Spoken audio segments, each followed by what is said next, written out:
Minutos. Le agradezco enormemente al maestro Gonzalo Manrique Ábalos, analista, consultor político, académico de Derecho y Gobierno de la Escuela del Pacífico. Nos tome la llamada. ¿Cómo estás, Gonzalo? Muy buenos días. Muy buenos días, David. ¿Cómo estás? Te saludo a ti y a todo tu auditorio. ¿Cómo han estado? Muy bien, muchísimas gracias, con muchísima información, como te habrás podido dar cuenta, Claro. y evidentemente uno de los temas más importantes a escala internacional fue la visita de la vicepresidenta norteamericana Kamala Harris a México, aunque antes fue a algunos países de Centroamérica. Habíamos estado platicando de lo que hizo en Guatemala, obviamente su gira en México, y podremos partir de ahí, Gonzalo. ¿Por qué es importante esta gira y de todos los temas que trató, cuáles consideras que serían los más relevantes?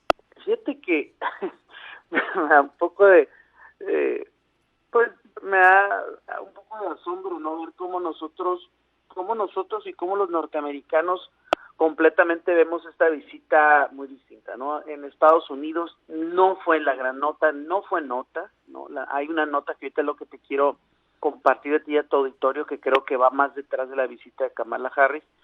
Y en México fue el centro de la nota, ¿no? El día de ayer, la visita de la vicepresidenta, que pues digo, no es el igual al titular del Ejecutivo de México, pero bueno, Joe Biden, el presidente de Estados Unidos, le delega a Kamala Harris en marzo la comisión de participar con los 3 países de Centroamérica que están expulsando más personas hacia los Estados Unidos, ¿no? Donde están proviniendo estos movimientos de seres humanos que ingresan a México para tratar de posteriormente ingresar a Estados Unidos, ¿no? Principalmente Guatemala, Honduras y El Salvador, ¿no? Así es. Entonces, su visita culmina pues con México, ¿no? Que es el país, digamos, también expulsor, pero no el que ha estado destacándose en estos últimos años, también un poco a querer enmendar la política pues antihumana que había promovido el gobierno anterior de Estados Unidos, que es del innombrable, vamos a dejarlo así, y de alguna manera apaciguar las cosas y pedir cooperación a estos 4 países para frenar la migración, cosa que, como yo te había dicho hace muchos meses, lo harán de diferente modo, sin gritos, pero también a los demócratas no les encanta eso de que esté migrando tanta gente a su país, ¿no? Al final de Claro. cuentas, norteamericanos son, y al final del día a la mayoría de los norteamericanos no les parece que haya migración, ¿no? O sea, es un tema todavía políticamente donde la mayoría lo ve como que está mal, ¿no? En Estados Unidos, digo, es el tema, ¿no, David? Ahora bien, en México nos disfrazan 130 millones de dólares en apoyos, dice que para la reforma laboral, que para apoyos para el trabajo. Sin lugar a dudas, yo creo que a Estados Unidos le convierte invertir en estos 3, 4 países en el tema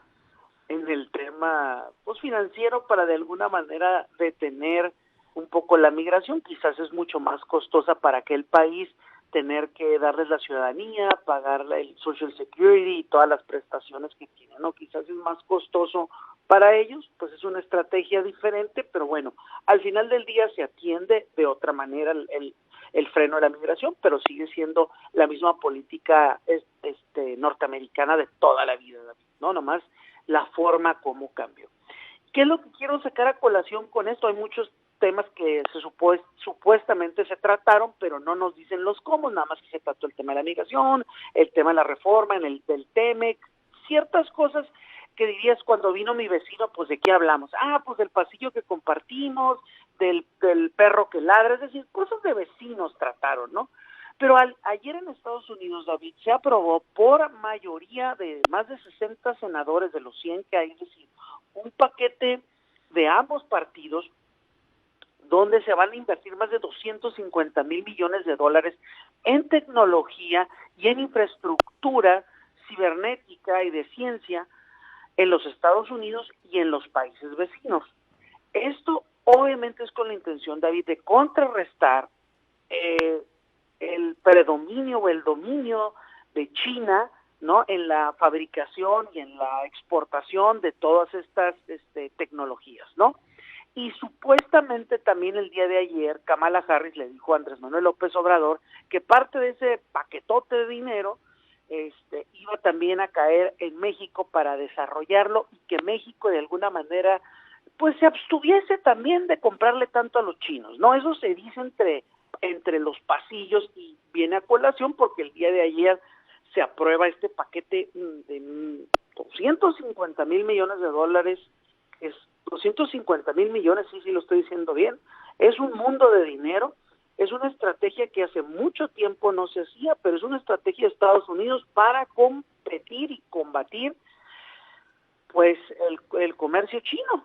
Entonces, pienso yo, David, que ese también fue parte de la estrategia, que ayer, entre que vamos a guardar las formas, le avisaron a AMLO que pues también el tema de dejarle de consumir a los chinos iba a ser la estrategia del vecino, así como para que se sumara, ¿no? De que te voy a seguir apoyando, pero también vamos a ir de la mano en este tema. Pienso yo, ¿no? Porque pues no es mucha, ¿cómo se dice? Es mucha casualidad lo que pasó en Estados Unidos ayer. Joe Biden sale a Medio Oriente en estos días, es su primera salida, y pues que Kamala Harris haya venido acá a los países del sur de Estados Unidos a medio apaciguar el tema de la migración, ¿no? Y dicen que en política nada es coincidencia, ¿no? No. Entonces, pues ahí está el ligue de ideas, de situaciones y de hechos. Me llaman mucho la atención ambos temas, porque finalmente tiene que ver con la economía de ambos países y esta guerra que tiene Estados Unidos en materia económica con este país asiático, pero también traigo a colación en el tema migratorio este asunto de que la Corte Suprema de los Estados Unidos definió que las personas que reciben asilo no van a ser sujetas a tener residencia en los Estados Unidos, Gonzalo, y eso a muchos nos confunde, quienes no conocemos cómo funciona un país a fondo, me refiero, con sus temas migratorios, pues muchos nos preguntamos algo muy simple tal vez, pero básico, que es, bueno, entonces les das asilo, pero no les vas a dar nunca residencia, ¿qué va a pasar al mediano y a largo plazo? Pues es que es un asilo, David, es una figura jurídica distinta, ¿no? Se entiende que el asilo es una cuestión de emergencia, que no puedes estar en tu país, que eres perseguido, que estás en peligro, y entonces Estados Unidos dice, ven, yo te doy asilo, puedes estar acá, pero eso no quiere decir que yo te vaya a reconocer como un residente, y mucho menos adquieras los derechos para ser ciudadano. Esa es la parte que desgraciadamente, pues digo, la Suprema Corte es más republicana que demócrata, o digamos más conservadora que liberal, y pues los ministros de la Suprema Corte también piensan de alguna manera cómo frenar la migración, ¿no? Yo podría opinarlo así, ¿no? O plantearlo así, pero al final del día el asilo, pues insisto, es una figura que no te garantiza de ninguna manera cierta antigüedad, ¿no? No es como quienes primero residen en Estados Unidos, piden su residencia, se ponen a trabajar, pagan impuestos, que creo que esta es siempre la ofensa de los norteamericanos, ¿no? Que migran para vivir de las dádivas del gobierno, ¿no? Y creo que también parte lo hacen, ¿no? Quienes migran, ¿no? Algunos sí ya lo hacen con esa intención, entonces pues se representa una carga para el Estado norteamericano. Y bueno, también hay quienes son muy trabajadores, no lo quito, no hay duda de eso, pero pues soy de los dos lados. Entonces, pues la figura del asilo desgraciadamente así lo prevé, la Suprema Corte nada más lo está interpretando, es decir, si es por asilo, no pueden pedir la ciudadanía, no pueden adquirir los derechos. Si vienen de otra manera, ingresan, como los DACAs o los Dreamers o los que tú quieras, que están de alguna manera con papás que son residentes o que ya estaban ahí, pues es otra situación, David, claro. Pero también es muy similar, ¿no? Jurídicamente están en un limbo, pero ya la Corte interpretó y pues bueno, finalmente no se les está negando el derecho al asilo, sino lo que nunca se les va a permitir es el derecho a una residencia y una ciudadanía. Entonces en algún momento les dirán, pues ya te di el asilo, pues ya es tiempo que regreses, ¿no? Y yo creo que esa es parte de lo que Kamala fue a arreglar a aquellos países, sino decirles, pues acá tengo a muchos de tus paisanos, nunca les vamos a dar la ciudadanía, o al menos la Corte así lo está determinando que nunca va a proceder, pues yo te diría que viéramos la manera también de cómo te los retacho, ¿no? Es parte de la construcción de un acuerdo multilateral de varios países, ¿no? Sí, Yo toda en la el fondo región. pienso que algún día les darán la residencia, ¿no? O algún decreto presidencial vendrá, pero ahorita pues sí es la manera de frenar la acelerada, ¿no, David? Cómo se dejaron venir cuando Biden dijo las puertas están abiertas y se dejó venir Sí, toda la muchísimo. gente, ¿no? Históricamente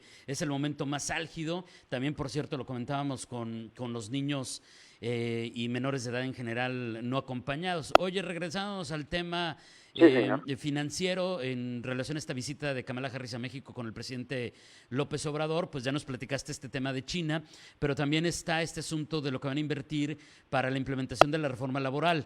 Y hay muchos reclamos ya acumulados de sindicatos norteamericanos en esta Claro. materia.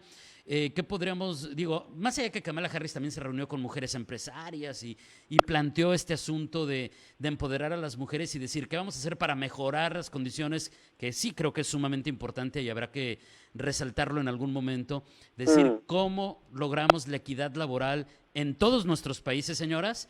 Creo que sin duda es un gran tema que trajo Kamala Harris, pero ¿qué lectura hay respecto a estos conflictos que hay por el tema del nuevo TEMEC y la implementación de la reforma laboral del lado mexicano? Pues es que así lo aprobaron, David. Es el problema, que ahora vamos a empezar a ver las consecuencias del apresurado TEMEC que se firmó y que se aprobó, y los sindicatos norteamericanos están viendo muy afectados y ellos van a presentar o ya han presentado algunos tipos de recursos.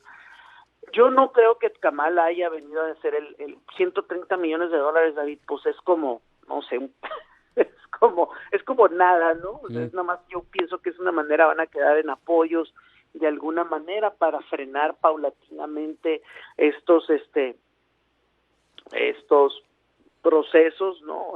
A lo mejor enmendar algunos, pero pues yo creo que ya que nos expliquen bien exactamente para qué son los 130 millones, desde ahí que para el tema de la reforma laboral, nomás me gustaría saber en qué sentido, si se lo van a dar a aquellos que van a perder con el TEMEC, o pues no sé, se me hace muy, pues es muy poco, ¿no? Comparado con, te digo, yo pienso que más que nada vinieron a amarrar un poco el tema del bloque de Claro. contención en contra de China, ¿no? Por este paquete de 250 mil millones de dólares, que creo que eso es más importante, que Estados Unidos tenga un bloque de América completo, o de casi de toda América completo, con sus vecinos, los que le están mandando ciudadanos a su país, los que están necesitando el asilo, estar coordinados o de alguna manera ser un bloque opositor. Yo pienso que fue por ahí la visita, disfrazada de todos estos temas, ¿no? Porque al final del día, pues, y lo que es la proyección que se tiene que dar es que Estados Unidos está trabajando el tema migratorio, pero lo están trabajando de la misma forma, frenando la migración, nada más que no con el discurso de odio que se promovía antes, ¿no? Claro. Entonces, como te digo, yo siempre pensé que iba a ser más o menos igual, pero en las formas iba a cambiar, y pienso que vino a hacer algún tipo de comunicación con este tipo de asuntos que ayer se aprobaron en Estados Unidos. Gonzalo, te agradezco enormemente, te mando un abrazo a la distancia. Gracias, Muy David. buenos días. Muy buenos días, David. Saludos a tu auditorio. Gracias, es el maestro Gonzalo Manrique Ábalos, analista, consultor político, académico de Derecho y Gobierno de la Escuela del Pacífico. 7:50.